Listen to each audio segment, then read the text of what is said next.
আচ্ছা, আমরা যদি একটু খুঁজে দেখি যে কোরআন ছাড়া আমরা কি বুঝতে পারতাম না, আমরা যদি একটু প্রশ্ন করি, কোরআন ছাড়া যেটা আমরা বুঝতে পারতাম না সেটা হচ্ছে ওয়াননেস অফ গড, স্রষ্টা যে একজন, এটা আমরা বুঝতে পারতাম না, ক্লিয়ারলি বুঝতে পারতাম না।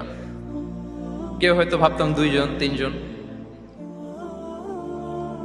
আর যারা বুঝতে পারতো যে না, এই মহাবিশ্বের একজন নিয়ন্ত্রক থাকতে হবে, একজন কন্ট্রোলার থাকতে হবে, তারাও ওই গডের ফিচার কি, পরিচয় কি, ইন ডিটেইল তারা বুঝতে পারতো না। দেখেন, এত রেভেলেশন, এত আসমানি কিতাব আসার পরও এখনো অনেক মানুষ সূর্যের পূজা করে, চন্দ্রের পূজা করে, আগুনের পূজা করে না? কথা বলেন, করে না? করে। সূর্যকে পূজা করার অনেক রিজন ছিল। আমি ভেবে দেখেছি যে সূর্যকে মানুষ কেন পূজা করতে, এর কারণ বাহ্যিক দৃষ্টিতে সূর্যই সবচেয়ে শক্তিশালী। সূর্যের চেয়ে শক্তিশালী কিছু আর পৃথিবীতে দেখা যায় না,